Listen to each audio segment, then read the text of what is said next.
almost there. We're on. We're good. I'm going here. Take your time. Good to see you, pal. Good to see you too, man. It's been a hot one out there, huh?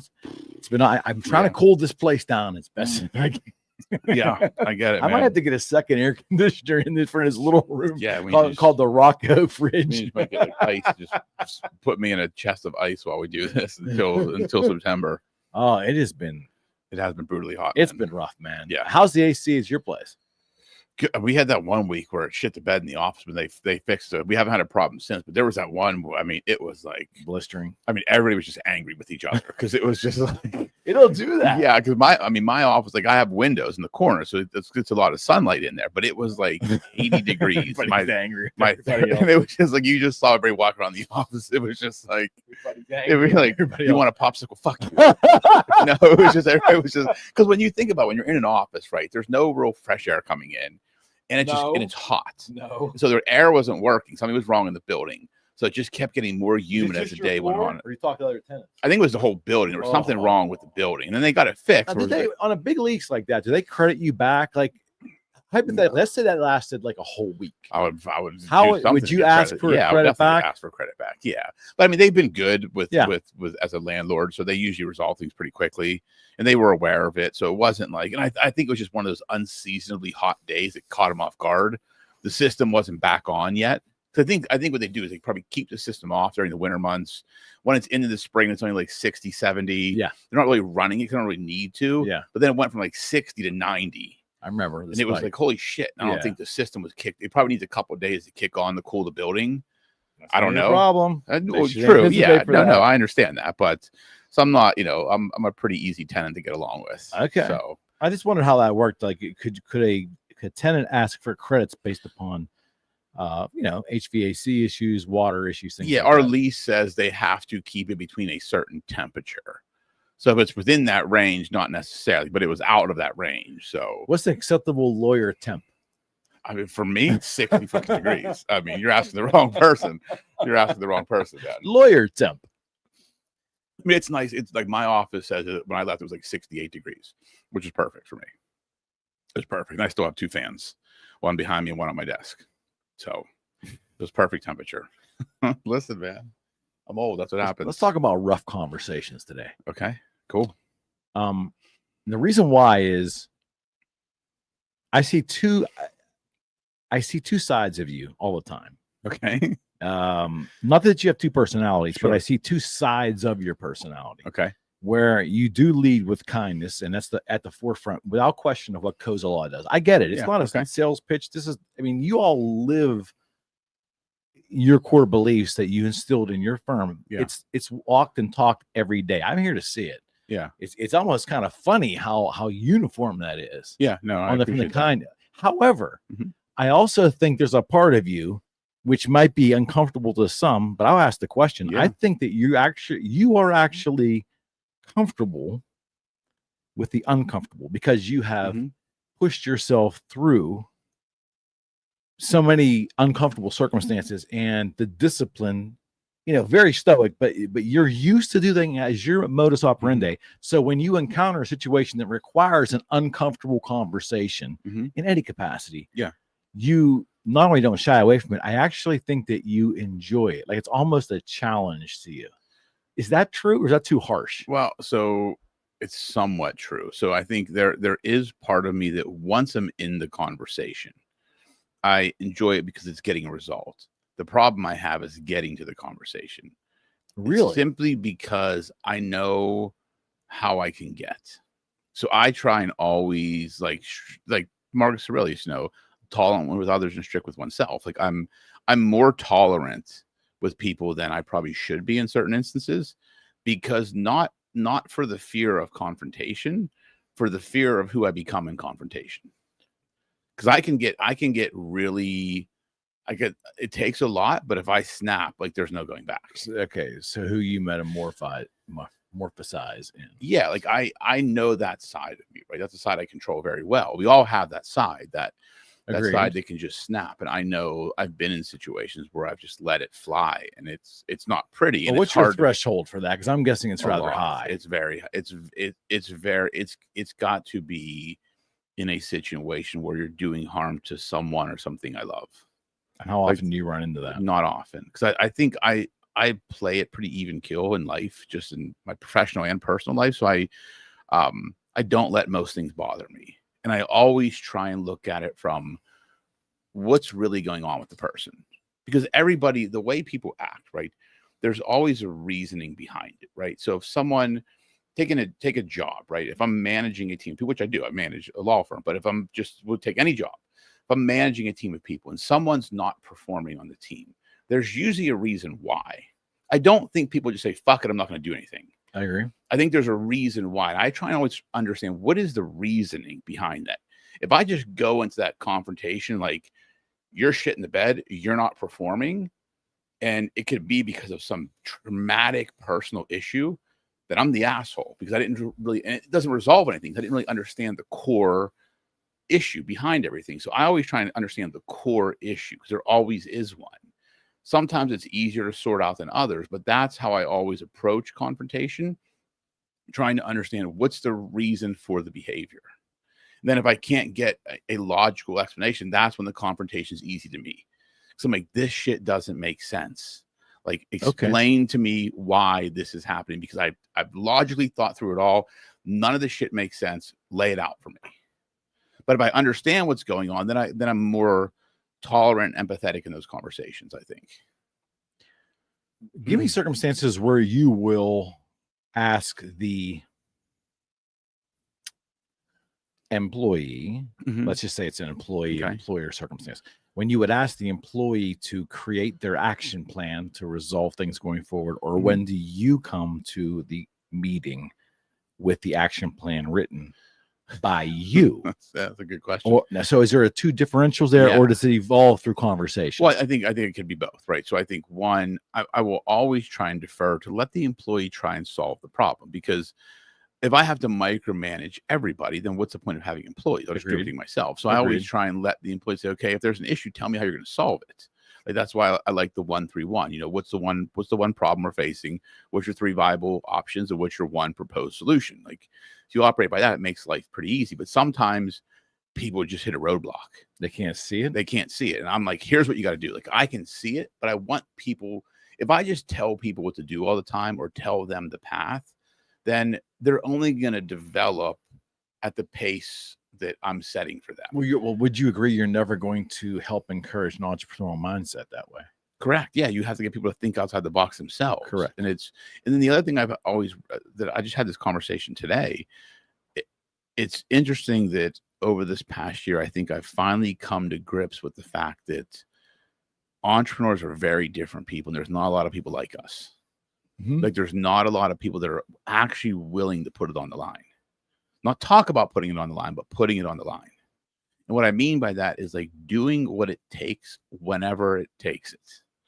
Like, you can't just do it when it's comfortable or when it's convenient. You got to do this shit all the time, every day, when you feel good, when you don't feel good, when life happens.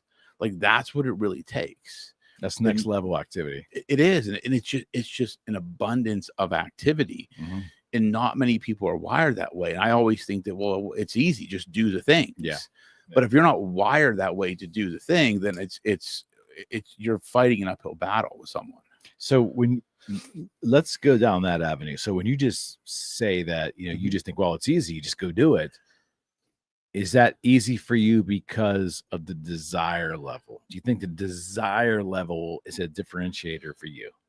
So I think that's part of it. I think there's definitely a desire of wanting more out of myself. Not more for myself, but more out of myself. And that's a big distinction, right? No question. It's not about me wanting more things, right? I want to see that's a byproduct. Yeah, the money, the things are the byproduct. I want more out of myself. So I've always been like, what else can I do?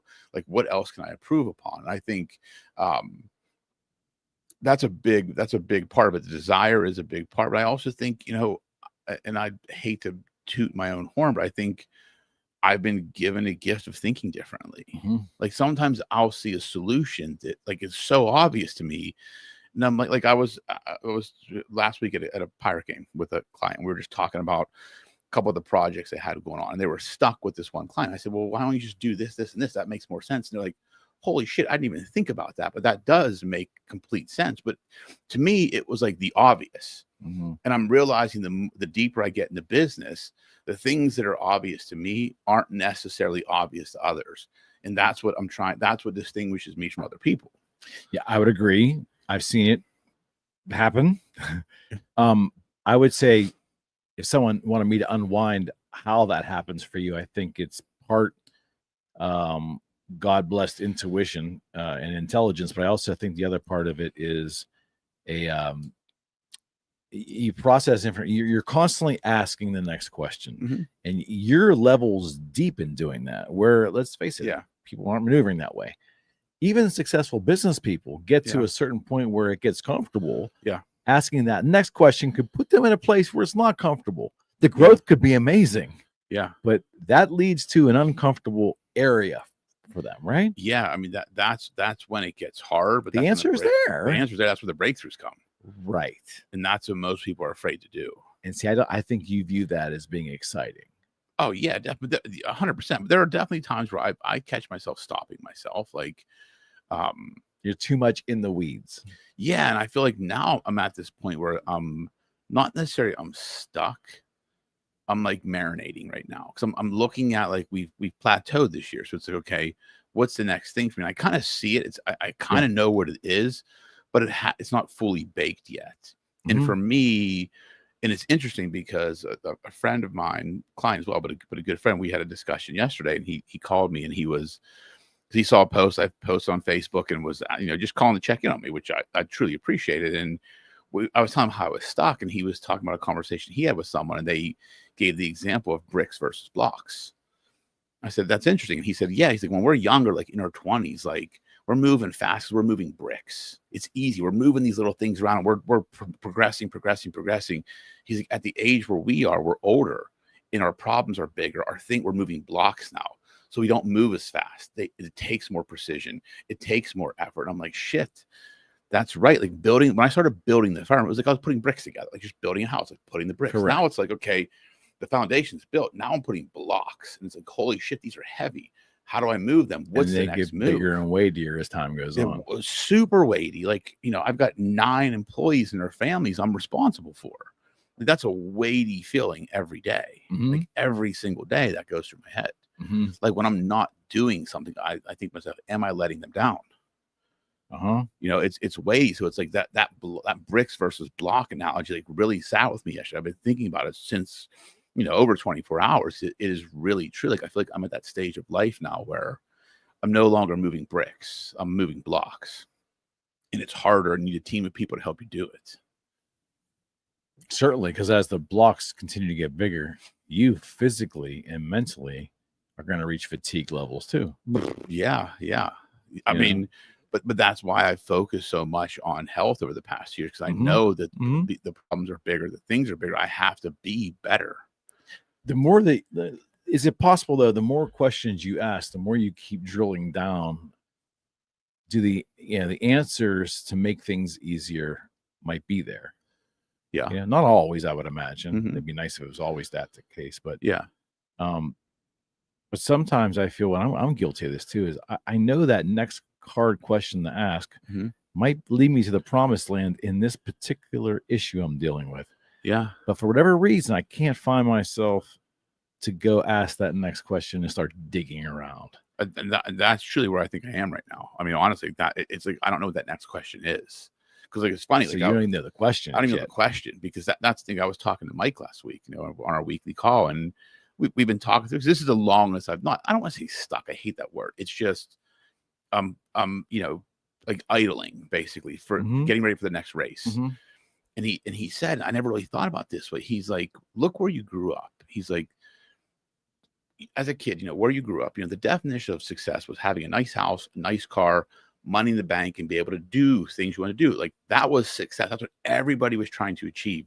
He's like, you reached that in your 20s. Right. He's like, and now you're building this. He's like, you don't even know what the definition of success is anymore, because the standard that was instilled in you when you were growing up, you've achieved. And I'm like, shit, like I didn't even think about it. He's like, so now the material shit doesn't matter. because you've achieved it.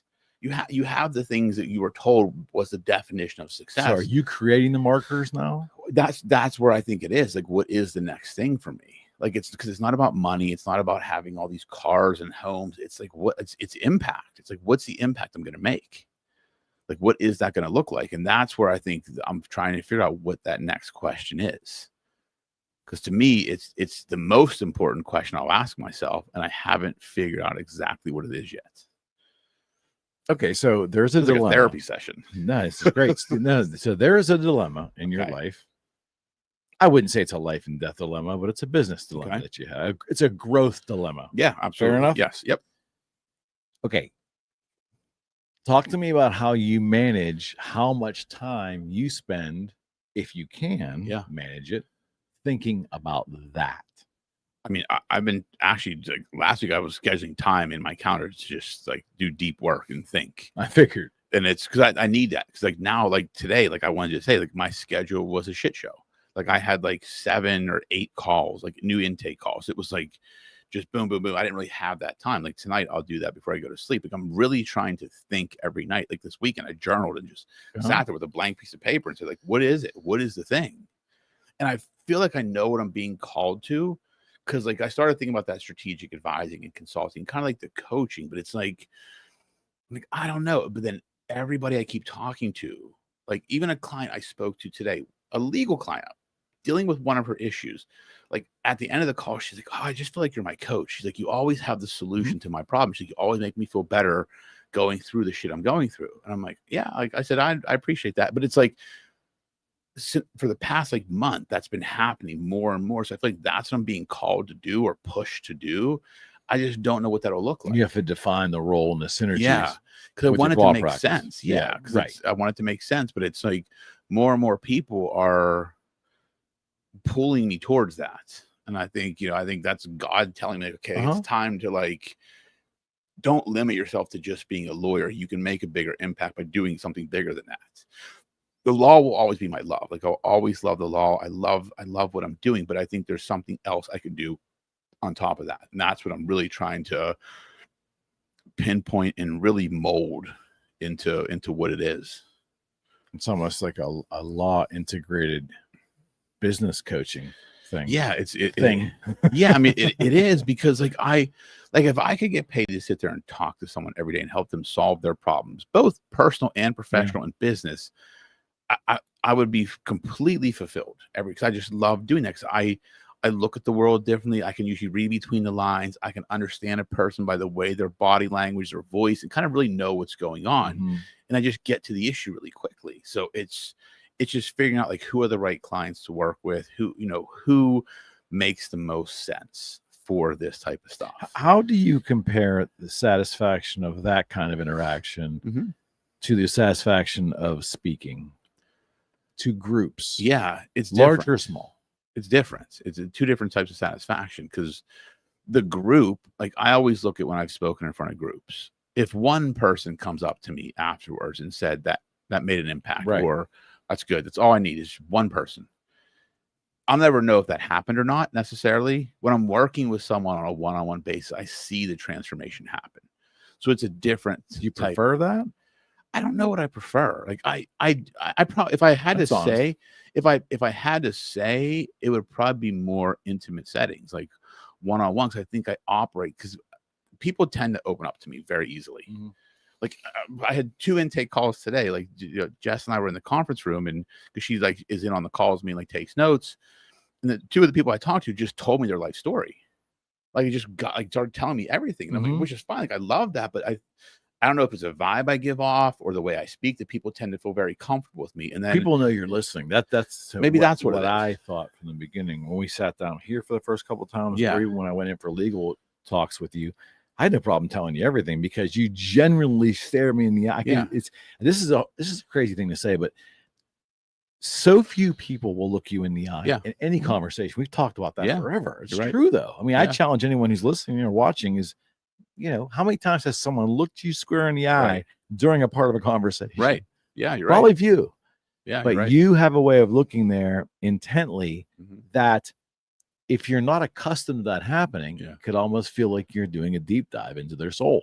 Yeah. I know it's deep, but I think that Yeah. you have that ability. Now, if you're doing it over phone or Yeah. that's a different level there. But they were both over the phone. Intentional and interactive listening. Yeah. Yeah. I feel like I've definitely Is been a skill set that is not shared by the masses. That's a good point, because I do notice in conversations when people are actually listening, and it's few and far between. Mm-hmm. They're usually listening to respond, not to understand. Sit here for 300 yeah, shows. you're right. Yeah, you're 100% right. Yeah, I've seen it on many shows. I've watched of yours, so I get that. But it is like, and I think that's why I think I like the more intimate settings, because I can really get to the essence of what's going on. And I think I can really help a person change the course of their life in doing that. And that's what I really like to do. Like, I love the practice of law. Don't get me wrong. It's nothing to do with me leaving law. Like, I love it. I'm always going to do this. It's just, this is something in addition that I can it's offer. a natural tie-in. Yeah, it is. It can be presented in a way that's coherent. Exactly. Exactly. And marketable. Yeah. Because I truly, I love seeing people improve, even like coaching people within the office, like, working with Emma this year and Matt, and just seeing, even the conversation we have, just seeing the improvements they're making just based upon the discussions we're having and watching the growth. Like, that's what I like. Like, to me, that's what matters. Like, so we'll see, man. Who knows? Maybe I'll just go be a farmer and I can't see that exactly. But hey, you keep talking about that or buying a van and driving around the regional part of the country. Dude, that is my comfort food. Those van life videos. I love them too. I'll tell you what, if I'm just trying to fall asleep, I love them. I'm like, guy, like, he's just hanging out with his dog, driving around the country, making good food in his van and playing video games. Like, that dude's got the life. Meanwhile, I'd probably like it for a week and be like, this is boring. So here's the difference with Rocco. There's this comfort food, like the nice, happy guy with his dog. Me, how do I fall asleep? Watching those predator videos where those guys go out and catch those child predators and they confront them at their home in front of their wife and their kids. Yeah, I don't watch that. I'm like, amazed at the balls on this guy.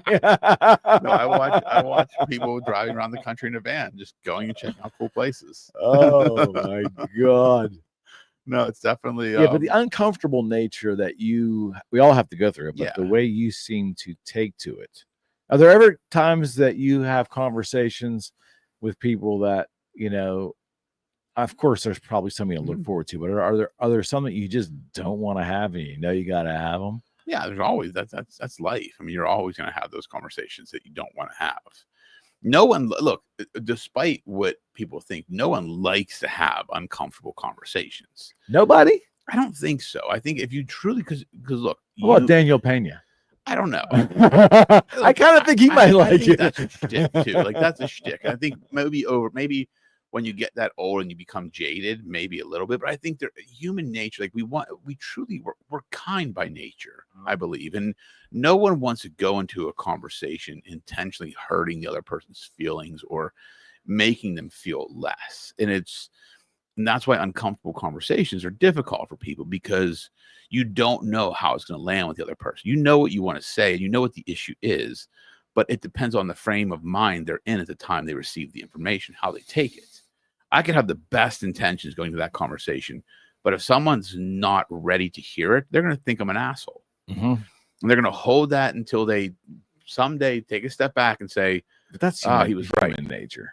Right, but I'm saying that's why. Like, do you like that people think no one wants people to think they're an asshole? Let's be real. The older I get, the less I care. I will say. Yeah, but there's still a level of you caring, right? Oh, for sure. Especially because the people you're going to have conversations with are going to be people you care about. Sure. So if you had to have a conversation with me and I was going to think you were an asshole, you probably wouldn't like that, and vice versa. Yeah. But you'd be someone, like, because we're close, and we'd have a hard conversation with each other. Yeah. But we wouldn't want to think the other person's an asshole. I think that's where I think people get caught up, and it's sometimes the way you approach the conversation. Mm-hmm. And I think that's where a lot of people go wrong. They don't know how to approach it. And I've made many mistakes when it comes to conversations. So what happens oftentimes for business people, mm-hmm. I'm going to assume, and also for others, and the rest of us in life, you avoid it. You keep putting it off. And in business, that can be absolutely deadly. It can be deadly in your personal life too.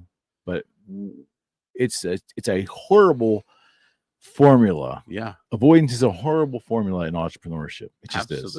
Hence why Jeff wrote his book, Firm Feedback in a Fragile World. It's the book that's needed right now because people need to do it. I mean, that's why the book is so timely. And I'm so happy he got the bestseller list because that book. Yeah, we're sitting down later this month. That book matters. Like it's a great book, and it talks about just that, like giving the hard feedback because you need it. And look, it may not land with everybody, but the people it does land with, you can truly change the trajectory of their life. Yeah, and it's it also takes courage. Mm-hmm. Would you not agree? Oh yeah, for people to give the hard feedback. Yeah, absolutely. Knowing that it's not going to land right, and then having to know they're going to have to maneuver that relationship because of that. Yeah, but in the end, that's what's required. Yeah, and I mean, and that's the hardest thing for me to do because I feel people's emotions. Like I've been very intuitive with people's emotions, so I know. I can sense when someone's off before I had that conversation. And I know that this is not going to go well. And there have been times where I've put the conversation off because I'm like, they're not in the right frame of mind to hear it. And it's not going to land well. Yeah, it's like situational awareness. You have to be, because I think, especially when it comes to those types of conversations, because the goal of that type of conversation is to get a change of behavior or some sort of course correction. If they're not in the right mental frame to receive the information, they're not going to course correct. They may overcorrect the other way, most definitely, and crash, and that's what you don't want to see. Most definitely. So it's like at that point in time, you're like, do I want to see them crash or just keep accepting average? And sometimes I've made the exception. I'll just keep accepting average for now. When must you give up on somebody? I don't ever want to give up on people. I mean, that's a good question. Like, I think here's what I would say. Luckily I've never had to give up on someone, but if I had to give up on someone, it would be to a point where all of their actions show me they're not invested in whatever it is. It's got to be, because I believe that it starts with your words, right? You have to, like they always say, actions speak louder than words. But I also believe words are the catalyst for action. So if someone's, people don't just go start working out. They say, I want to lose weight. So they start working out. The words are the catalyst for action, but then the action has to continue. So I've heard people say things like, okay, I'm going to do this. It's if the actions continue, okay, good. But if the actions revert back to the old ways or go the opposite of what they're saying over time on a consistent basis, that's when I think you have to give up. Because then you're just wasting time. Like if I say, hey, Eric, you need to do these things. You're like, yes, I agree. I'm going to do them, but you're doing the opposite of those, or just not doing them at all. And we keep having this discussion over and over again. At a certain point in time, like you don't really care. Right. Because I always say, like, if you want something, you'll find a way. If you don't, you find an excuse. So if you're trying to do something or make a change, and I give you the pathway to do it, and then you don't do it, like you don't follow my path, but don't create your own path. You just don't do something. And then you're like, I didn't get the results. Like, okay, well, what got in the way? What's the excuse? Because I gave you the path to get the result. Like, here's the things you have to do. You chose not to do them. So what was the excuse why you didn't do them? Good point. Yeah. At some point in time, you got to just cut bait and scoot. Sure. Yeah. I think. I mean, out of your own preservation of your own time. Yeah. I think your own sanity sometimes. Yeah, and I hate to think that way because like I want to help everybody. And like I said, I've been fortunate enough to be surrounded by people that do actually care, and they're just all at different levels of their life. I've never had this situation where I had to give up on someone. I don't know what that would feel like because I don't want to give up on people because I believe everybody has it in them. Some people just will never find it or will never pull it out of themselves. I think if you go through your life and you speak to enough wannabe entrepreneurs, eventually you'll have to cut bait at some point in time with many of them. Well, yeah, because I mean, look, when you think about it, the 1% is the 1% for a reason. Out of 100 people that say they're entrepreneurs, one of them actually is.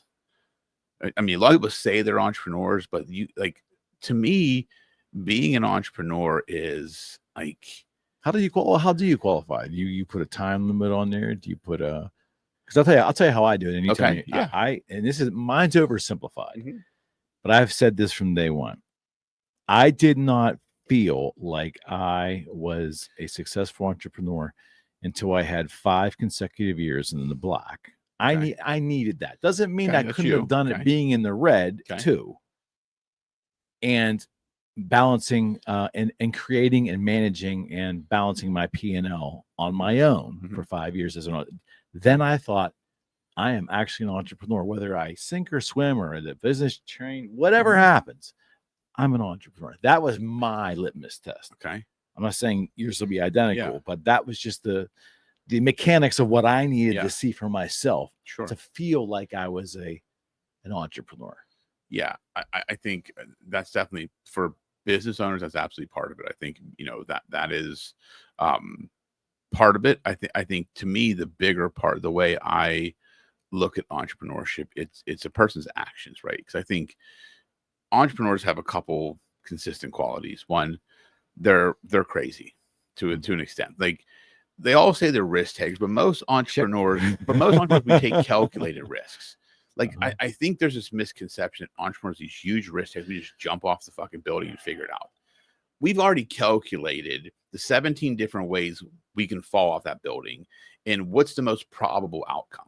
Right. So we may look like crazy risk takers, but we've already thought through. Hopefully, because most people I know that are entrepreneurs, like our minds are thinking so fast that we're already 5 steps ahead. Yeah, it has to be that way. It can't be any other way. Right. So there's that, and then there's two. It's the abundance of action.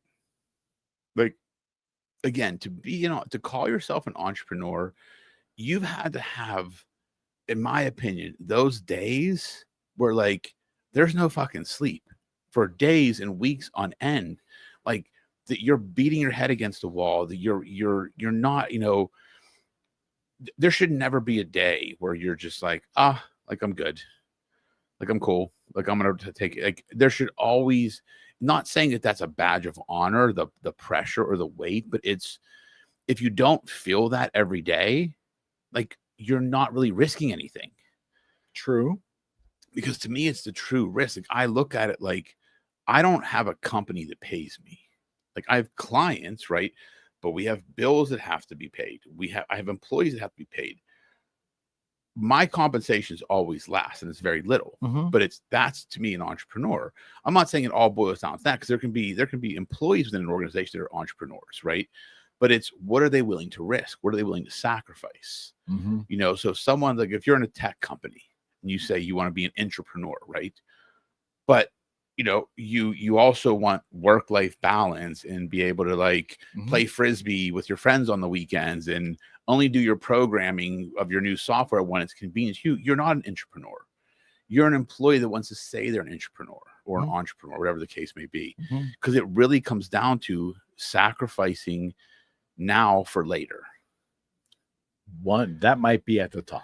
That's probably the top. Well, really, philosophically, that as we talk through it, that's probably, you have people willing to sacrifice now for later. Yeah, absolutely.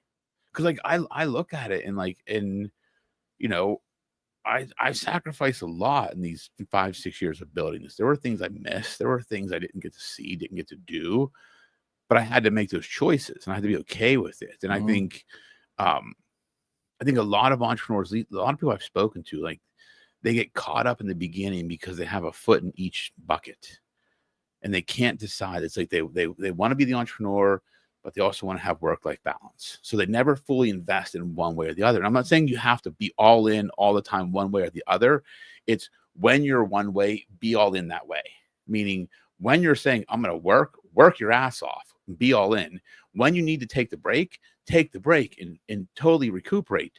Don't sit there and while you're working, wish you were resting or spending time with your family, or when you're with your family, wish you were working and doing other things. You've got to have that line. That is straight out of one of Jim Rohn's earliest works. One of the very first things I heard: when you work, yeah, be there. Yeah, when right. You play, right, play, right.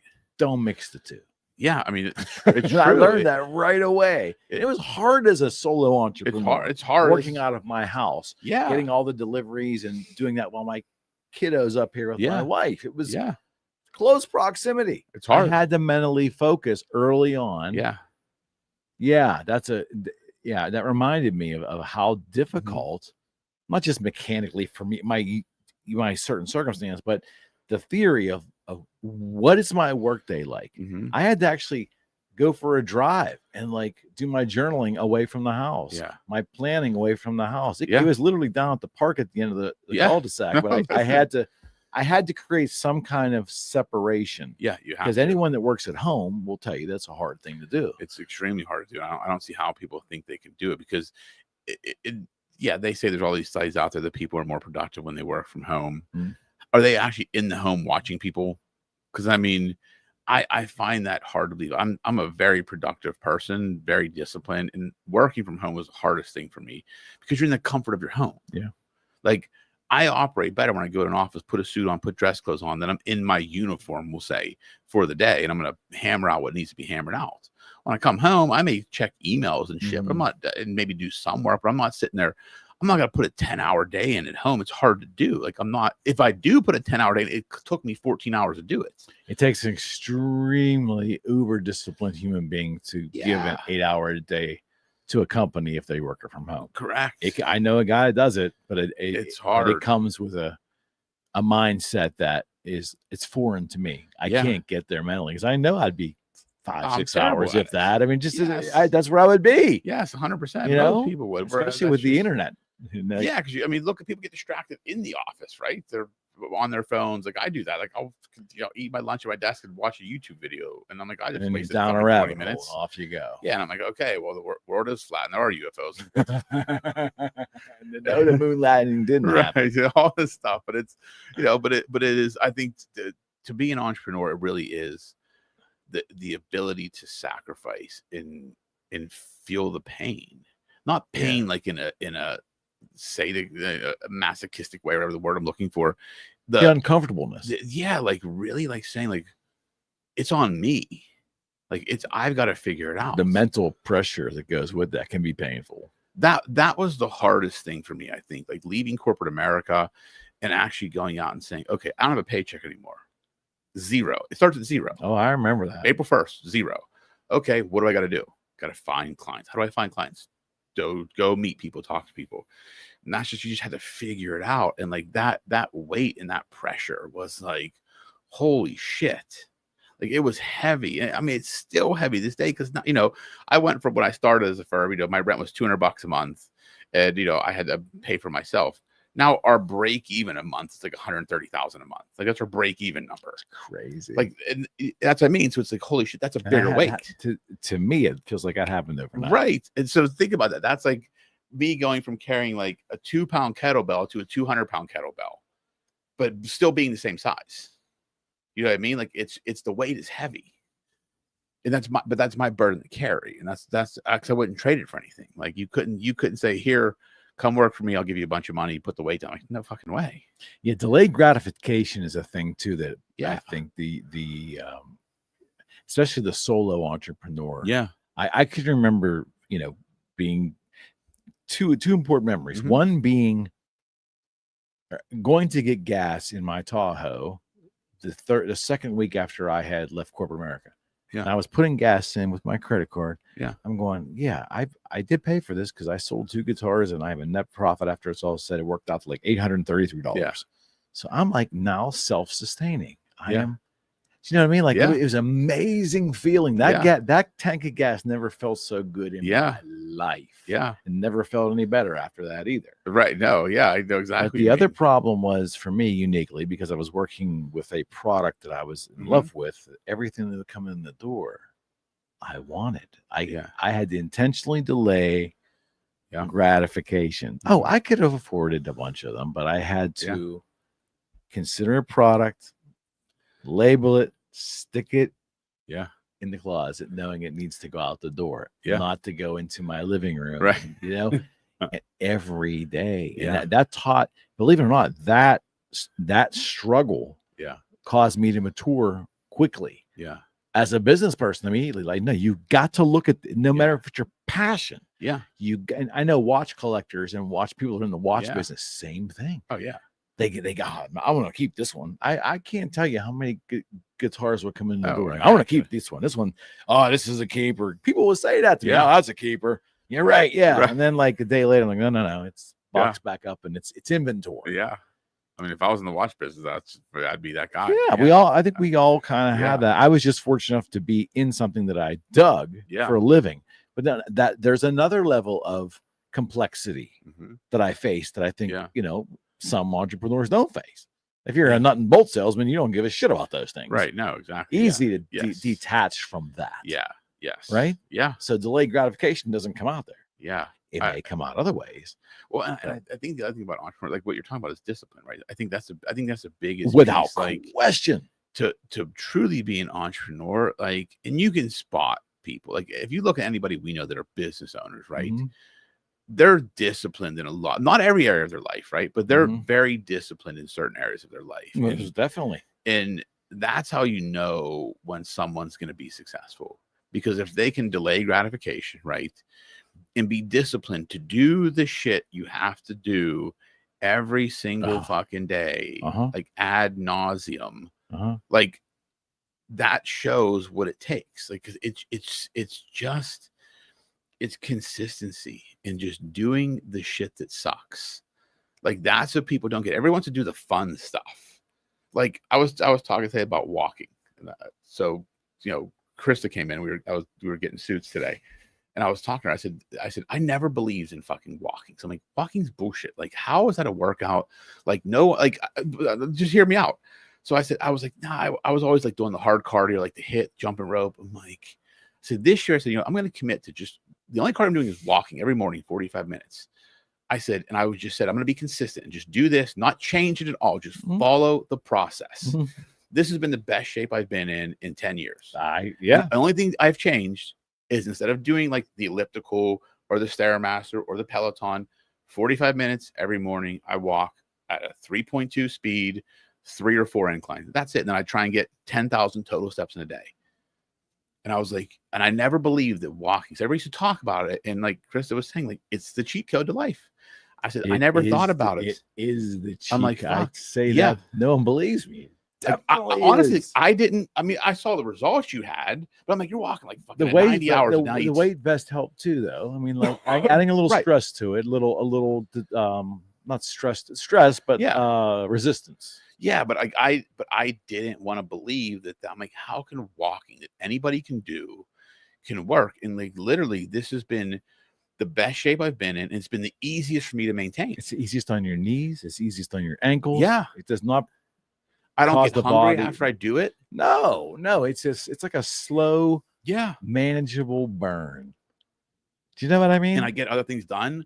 I can do work while I'm walking. I can read. Phone calls, cognitive, like, you're in those calls. Like, it isn't like when you're running and you're, when you've been running and you're a good ways into your running and you decide, I want to have an intellectual phone call with somebody. Sometimes you're on and sometimes you can't get there. You just can't. Yeah. Depending how you're struggling. Yeah. I mean, no, you're right. Walking, different ball game. Well, and that's the thing. And that's why, going back to like, it's just being consistent. Like, that's the variable to change. Like, the coach work was awesome. Like, he's helped me tremendously. Diet, workouts have been great. Like, so, but it's one in the kitchen. The battle's one in the kitchen. It is, but like, my diet's been pretty much the same. The only variable that's changed is instead of doing like ellipticals like I was doing last year, it's just been walking like every single day. There hasn't been a day that I missed walking for that 6 months in a week. And I went from, at the beginning of the year, like 236 to I'm about 213 right now. So you read Walden as a kid, right? Yeah. Walking, man. Yeah, I mean, you're right. I mean, come on. Yeah. But that's the whole point about with entrepreneurship. It's the same thing applies. It's just pick a path and be consistent. Like, pick a path that someone has seen you work. That's an easy one. Correct. Yes, exactly. Yes. Like, that was it's like, okay, people are saying it works. I don't believe it. Let me test it. And I said, let me commit to it for 6 months. And now it's like, I will do it every day for the rest of my life because it works. I think it's mental therapy. I have 100% resolved so many of my issues and problems, maybe not all of them to completion, but I've found some answers. Yeah. Spending time with myself. It makes my journaling easier because I have this time to prepare what I'm going to journal about. Yeah. That's like, it like sets the table for me. Yeah. So when I come off sweaty and I get home before I even shower, I'm writing, man, because it's real fresh. It's right here. Exactly. That's it. You know? It is the variable, and when it comes to like entrepreneurship, same thing. Find a path that worked for someone, and that you say, okay, let me try, and just try it. Don't reinvent the wheel. Right. Sometimes you don't have to. Sometimes you do. But this is one of those ones I'm like, okay, enough people are talking about it. I'm like, okay, this is like, because I used to walk, I'm like, I never fucking broke a sweat. Like my heart rate never went up. Well, okay, so let me give you another theory. This is what I think it is. I think that a lot of men, because I was there, I was part of that group, that we had a negative stereotype with walking because we viewed senior citizens walking. Silver sneakers, in the mall and all that stuff. Now, I am not one of those people getting out with a cap on. I'll put a cap on and go to the mall at like 5 a.m. Put a cap on so that none of them see me, and I'm just like I'm moving at a much faster pace. Don't do that. Please tell me don't go to the mall. I don't know. Yeah, in the winter I might, but okay. I'm just saying. Okay. I'm just saying that it's not the macho thing. Running, running. No, right. Put my 10 miles in. Okay, that's fine. God bless you. Yeah. I'm gonna do my, my 80 minutes and my 4.5 miles with a weight vest, and I'm good. Yeah. And my knees are fine, and my ankles are fine. Yeah. And I'm winded. Yeah. I had a lot of time to think. That's what I like. It's just, it is therapeutic, and I look forward to it every morning. Think so. I used to get out of bed and like, fuck, I do cardio. I was like, I can walk. Yeah, that's tough. Cardio is tough, man. To get amped up for cardio. God bless those marathon runners. I give a lot of credit. I could not. I tried it. Yeah. I don't like driving here, let alone running 26 miles. Like I'd rather jump off a bridge. It's painful. Like to me, like so help me understand, because you do a lot of running. I have not run in a long I do a lot of time. running. I'll run every once in a while just for the fuck of it. On the treadmill, you ran a lot. Yeah, for a couple years ago, I did. Is that different? Like, running on a treadmill is a lot easier than running outside. Like I could go on a treadmill 10 miles, no problem. Outside, it's just like because it's all consistent on the treadmill. Yeah, and like outside, the terrain's different. Yeah, and I'm flat-footed, right? So on a treadmill that has some spring to it compared to cement, that helps. It kills my fucking knees, kills my feet. I'm literally flat-footed. That was my question: is the pounding is a real thing? So when I'm really into walking and I'm getting as fast as I can, I'm approaching 3.8 miles an hour walking with this waist test. Oh yeah, all the time. I can get there. That's where I'll end up. If someone gets me engaged in a great telephone call, and it's all wireless, and I'm going, I'll get up there. The problem with the vest is you got to be careful when you get too quick, because you're now in that in between thing where you're running at a pace that for stability might not be great, but you're not quite into a sprint yet. Yeah. And that in between area is dangerous because you can lose your footing. Yeah, I can see that. But my question is, when I start to jog once in a while, I'm going to just get into it. The pounding, either I'm uniquely adverse to it, or it's just I'm at the age now where I really probably shouldn't be doing this. Probably that. I mean, it's running is just, I think, hard. Unless you're a runner, it's hard on your body. Like I think to get used to it. Like I think when I was running a few years ago, like once I got through the first month of doing it, it got easier. My joints didn't hurt, my hips didn't hurt, but that first month was a bitch because I'm bigger, I'm stockier, right? So you got more. I'm like 220 pounds, running. I'm just like, it's it's not natural for me to run distances. People do though. No, I know. Yeah, you're right. And I think their bodies are either built for it, they've built the conditioning for it. Because like if you look at a person as a runner, like they understand how to stretch the right way for running, how to make sure all their shoes are tied the right way. Like I just put shoes on and go. Like I don't lace them the right way. Most of us do. Yeah. Yeah. I'm like, so I get blisters. Like I don't do all the right things when it comes to running. So, but that's why that's why the walking to me is so simple. And it was just like, holy shit, why didn't I think about 10 years ago? Man. You're singing my song. It's like it was almost like, for me, it was like magical. Yeah. Because it was so easy. Like this is a cheat code. Well, that's what I couldn't understand. Like, I'm like, there is no fucking way that walking gets people these results. And I kept seeing all these videos. And I'm like, you know what? And then the coach I worked with, like, he put in my program walking. Like, there was no elliptical, like last year. It was like walking. So okay, your joints fucking do it. Your joints will thank you. Yeah, like my joints don't hurt. Like every once in a while, just from squatting, like doing like heavier lifts. But I look in the mirror, I'm like, holy shit, like I got the best results I've had in years. And the only variable that's different, other than like the diet here and there, like tweaking it, but it's the walking. It's probably good for you for all the squatting. It's probably opening up your hips after you're all that lifting you're doing. You're compressed and tight, and then you go and you walk. Tight. It's like you're Yeah. I'm also starting to stretch more. I started like I think that's probably a good idea. yeah, like I try and like started doing like 5 to 10 minutes in the morning of just stretching because That can be very therapeutic, you know. yeah, I started going to cryo again and doing that stuff. And Did you ever think about yoga? I've done yoga in the past. That shit's hard as hell. One, because I'm not flexible. Did you get bored with it? I got bored with it, yes, because one, I was sweating like a maniac because it was so hard. Two, for me, because I wasn't that flexible, it made everything, I had to think about everything. So it wasn't like relaxing to me, like it wasn't therapeutic. It was like I'm a fucking human Rubik's Cube trying to solve how to get in a downward dog without breaking my back. Oh my God. But that's what it was. It was like I'm doing all these poses. I'm like, am I in the right thing? And my elbows don't flex. I'm like, what is happening? Like, I think you can get past that. My question is, can you know more about your brain than me? I'm making a summation. Okay. Are you able to get your mind calm enough to really practice yoga? Probably. I mean, I meditate. I can do meditation pretty easily.